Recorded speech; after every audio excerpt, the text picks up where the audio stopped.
Hello, everyone. I wanted to give you a project update on Moonbreaker. We're about to release our first headliner. We're calling them headliners, but these are basically big feature updates that we want to release every month and a half or so. This is very similar to what we did on Subnautica, but it's very different than we were originally planning for Moonbreaker. We were going to do a season model where we released updates every 4 months with content, but we actually want to go faster and basically just get more feedback from you guys. And it's a lot more fun to ship faster. So I'm just going to spend a couple minutes and go through some of the things that we're about to ship to you. Let's see here, starting with, speaking of shipping faster, we have this experimental build, which we enabled a couple weeks ago. These are daily builds. So every day, no matter where the game is, it doesn't matter if it's buggy or not, it's just going to get auto built to Steam. If you want to check it out, you can just right click properties in Steam, go to betas, and then choose experimental. So there's been a lot of iterating there. It's been super exciting. I think it's been fun for the people in Discord, all of our community who's in the experimental area, but also just super fun for us because we can have a quick conversation. Someone can say, hey, I think you should try this. And someone on the team might say, you know what? That's like a 5-minute test, a 5-minute change. Why don't we just throw it in? It'll build today. You can give us feedback. And if it's bad, we can just revert it. There's like no harm, no foul. So this has really helped us a lot. Okay, so back to the idea of headliners. Our first headliner is called Command and Control. And the idea around this is that we're really just trying to dial into like what parts of our game are, where does this game really live in, where's the best version of this game? And of course, a while back, we thought there was a lot more randomness in the game, and it's pretty clear to us now after seeing what everyone likes and doesn't like. It's pretty clear we need to give full control to the players. This is how miniatures games work, tabletop miniatures games. It's a new world for digital, but so that's where Command and Control comes from. So actually, let me just jump through. Well, let's see. I'm kind of jumping ahead myself, but it's Command and Control. But one of the ways that we're enabling that is through like tons of new scenarios. So if we give you full control, we can't have the game be the same every time or else it's going to get super boring. So we're going to give you full control, which I'll go through in a moment, but also we're going to put you in a different environment every time.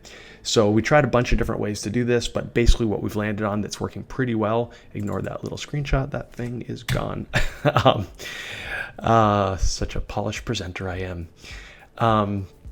We have all these different scenarios for all of our maps. So we've added something like 20 scenarios with different control points and start points, and I'll talk about the control points in a second. But basically, it's going to be a different game pretty much every time you play. So that feels awesome. Also, to mix it up, and just because we know that we don't have enough content in the game, we have a huge number of units in development. 5 new ones are ready. These are the 5 new smugglers. They're pretty cool. People are really loving Flurry and Experimental so far. Basically, whenever he takes damage, he's this like chef robot. Whenever he takes damage, he like spins around. He's like trying to chop up everything.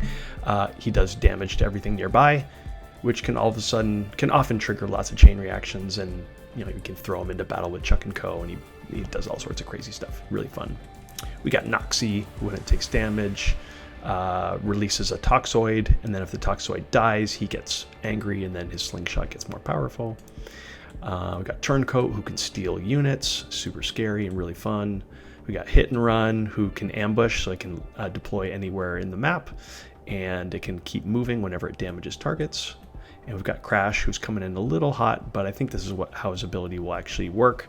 It basically attacks all touching units instead of just one. So we've got way more crew coming, but only 5 are ready right now. Just realized there's a whole bunch more coming. Astra, it was pretty clear her 2-cost ability was not working. No one liked it. This whole charge idea isn't really working in this game because you can't play around it. So we reworked her into her second ability can refresh all the abilities of units that she touches, which is insane because it means you can basically use a unit twice fully. So we're just starting to see the crazy stuff you can do with that. If you want to see a really great demo of someone who's excellent with her already, We've got The Jester the turncoat Food had to get Digester. by. If I can't kill This the guy's turncoat, insane. win. He's currently #1 ranked in our community.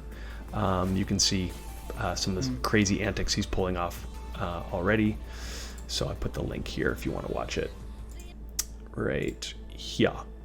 Okay, so moving on now to the control part. So let's see, the first part of the control is we expanded the roster size to 10. So instead of 8, you can now have 10 crew. This lets you run a lot more units that aren't just like pure offense. Things like Peacemaker Golem. Let's see, this is just a random roster I had, but that's one in particular that we didn't see a lot up until now, but now on Experimental Branch, we're seeing it all over the place. It's really great. Pretty much all the units are being used right now, which is really wonderful. There's a couple reasons for that. This is probably the biggest change. It's a little bit hard to talk about, but basically we realized that the Cinder only model was creating a situation where the only thing you ever wanted to do that really made any sense was just to spawn another unit. You couldn't really use your abilities. You had to just keep spawning units, and there's reasons for that, but basically because units can move and attack for free. So if they can move and attack for free, anytime you add a new unit, that kind of stacks your advantage, and it's just boring because you just can't use your units. So this idea came from the community. You can basically spawn. Basically, we have another resource called Leadership, and Leadership is used to spawn units, and different units will give you different amounts of leadership and Cinder every turn. So leadership is used for spawning units, Cinder is used for your abilities, just like normal. It's actually a pretty small change to learn how to use it, but it makes a huge difference to the game. It is like night and day. It is so much better now. So I can't wait for you to try that. There's some details there I'm just going to gloss over right now, but basically units can produce Cinder. Only your captain produces leadership. That's basically the model. Go ahead and try it if you want to see all the details. We tried a lot of things in this patch, before we have shipped it. I guess we still haven't shipped it. If you're watching this, well, maybe we have shipped it by now, but we tried a lot of other things that didn't work. We tried these, in the whole idea of the command and control concept of giving you more control. We tried to let you spawn in different, choose where to spawn. It just was never interesting enough. Probably just because you only spawn your captain and all your other units, you're basically choosing where to spawn anyways because you're choosing them as you play. So we got rid of that. This is from Nult. A lot of people were asking for a better turn timer, basically a visible turn timer and a better indication that it was your turn. That's way, way better. This is a small gameplay change that's also kind of big, but stun now disables passives. So passive abilities you can now deal with them. Turn it off with Peacemaker, etc. I don't think this unit preview thing actually is going to make it in, but that's coming soon. What else do we have here? Control points is really, I should have talked about this already. These are super important. We now have control points. We had these in a very, very early version of the game, way, way, way before early access, and I can't even remember why we removed them, but I really wish we hadn't because they work super well. So people have been asking on Nult and in Discord, how about we have other objectives instead of just killing the captain? It's just kind of boring to kill the captain. We now agree. You can still kill the captain because the goal of the game now is to get 10 victory points. If you kill the captain, you do get 10, so you win. But you can also gain victory points by occupying these different regions. These are old screenshots, but you'll see how cool it looks in game. It is awesome. The games go faster. It's just great. We should have tried that. I should have iterated on that a long time ago and kept that in the game. We also have harvestable cinder carts and piles. This is all part of this initiative to make the scenarios different every time, and these just give you a lot more options. You can basically damage these things to get cinder, which is actually pretty helpful. I don't think we're going to get our destroyable objects in for this build, but they're certainly coming. There's something from Into the Breach, so you can get victory points by destroying certain props or objects. What else here? We have a whole bunch of stuff that doesn't relate to the command and control, but does make the game a whole lot better. We have these win-loss screens, which are really sexy and cool. I don't know if we're going to get this match intro in or not, but it's definitely going to be coming soonish. I'm not sure if it's actually going to make it into this build, into the patch, but we'll see. Let's see. We've got some new intro screens and stuff to kind of teach you more about the reaches. There's a whole lot more lore coming, but for this version, we just wanted to put a little bit in. We added a speed stat on the units. You can see your opponent's roster after you win. We added glitter paints, which I haven't used yet, but I'm sure it's really cool. And we actually changed, this is a big one. So as part of the command and control idea, we realized that the assists were getting in the way. So we heard over and over and over from people that they would make a great plan. They're thinking about every single move. They're inspecting all the movement radii, all that stuff. And then their opponent just uses their ship assist and destroys everything. And, we've been going back and forth on what to do about this. Like, should we make the assists less powerful? That ends up by just ruining the whole point of them. At least in my mind, assists should be really cool. We don't want these really tiny little things. I mean, Plink is fun, but what if you could just use Plink once in the whole game? It's kind of hard to get excited about that. We tried many different versions of this. The final version that we're shipping right now is that assists have a number of uses. And so the more powerful ones have fewer uses, the less powerful ones have more uses. But most importantly, we're just removing them from the duels. So when you play online, you don't have ship assists. If you play, like AI matches, even skirmish, you don't have ship assists.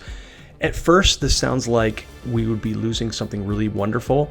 But once you try it, oh my goodness, the whole game comes to life. Like, we are seeing so much more richness now.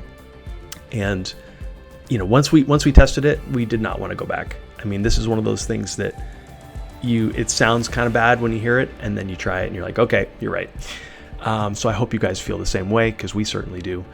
And the flip side of that is that we still get to have our assists, but we're going to keep them in the single player mode. We're going to keep them powerful. We're going to make them splashy and exciting, but it's just going to only be in single player.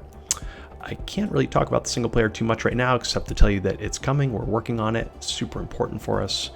And I think I've wasted enough time talking to you guys. So I hope you like that update. I hope this makes sense. I hope you're excited about it. And I also wanted to mention that we took a lot of extra time on this update because we basically made plans for like a lot of big plans. We started the wheels in progress on that single player. We have like a new tutorial and a new training grounds, like a sandbox mode coming. We've got some pretty big juicy stuff coming, and we just had to like take a step back and figure out how to plan all that and figure out when that stuff would come in. And now we've got all those wheels are turning. So we've got some really juicy stuff coming your way, including a boatload of new units, including quite a few new captains as well. So look out for it. I hope you enjoyed this update. I think it's the best version yet, and I think we're just getting going. So enjoy. Thanks.